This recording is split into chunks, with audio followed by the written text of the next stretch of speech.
Okay, so I got a bunch of follow-up questions after last week's email. So we were talking about kind of greenside conditions, heavier rough, steeper angle of attack, or a little more of that kind of airplane landing idea to be able to cut through the rough and get to the ball more cleanly.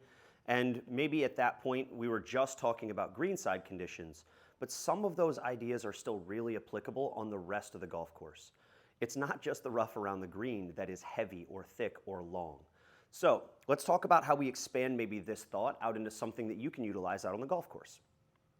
Today I want to show you an impact drill. So impact drill, we're going to set at address as if we are already at impact.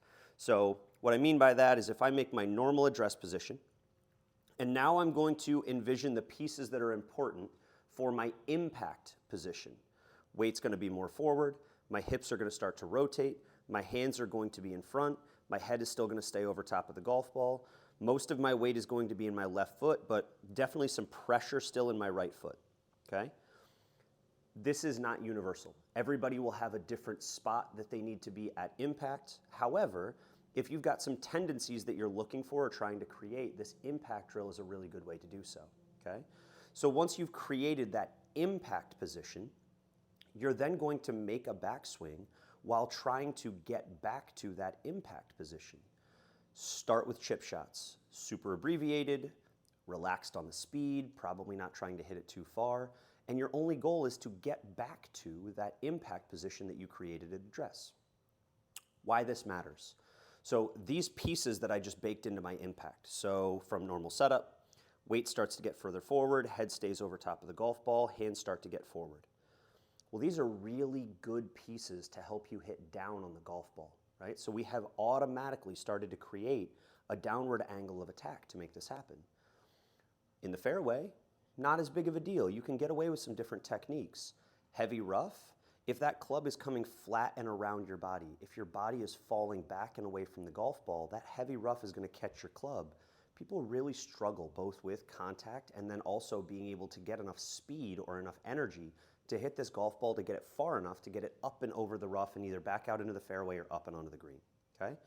This is back to that same idea of it allows me to get through the rough more easily because I have less rough to contact the club, and I also then can deliver more energy into the golf ball, okay? So, super simple. I'm gonna go through and I'm just gonna hit one or two of these. Normal address, weight forward, hips open, head stays on the ball, hands are forward. And then I'm just going to unwind this and hit a little chip shot here. Okay. And I think you could probably get to something that looks like maybe a 3/4 swing from here.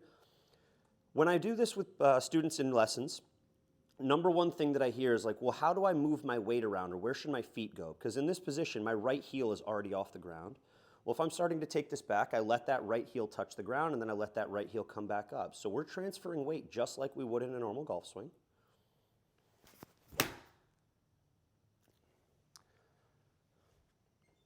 I got to work on this drill myself. Goodness, it's been a little bit since I've done this one.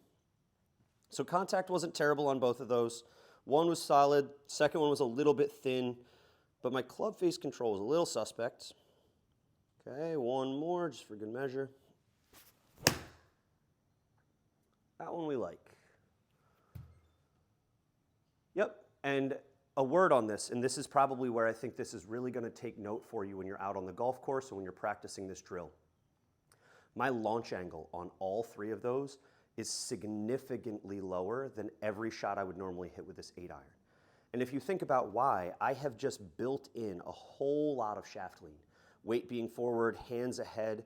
I have now taken this 8-iron, and by adding 10, 12, 15 degrees of shaft lean, this 8-iron has now become a 6 or possibly even a 5-iron. If you have to get something that is launching out of the rough and you want to get it higher and farther, it's counterintuitive, but sometimes you need to take less club because there's nothing worse than hitting this ball really hard, hitting it really well, and it launches so low that it's just barely skimming over the rough and it doesn't have enough carry distance to get back to the fairway. Well, if I grab a pitching wedge and I take that pitching wedge and I shaft lean it forward, that pitching wedge has now probably become an 8-iron loft. You may not get quite as much distance as you would with the 8-iron, but I guarantee you it's going to pop out of that rough higher. it's going to travel further than an 8-iron would because it's going to have more hang time, more time to be able to fly. Again, not an exact science. I think this is going to depend on some of your playing characteristics, how you swing the golf club, but try it. If there's one thing to take away, even if you don't want to try this impact drill, if you're in heavy rough and you're hitting down on this golf ball to try to get through this rough, take a little extra club so that when it provides the club with a lot more shaft lean at impact, it's not coming out so low that it gets caught in the rough before it gets to the fairway. All right? Take care. We'll see you soon.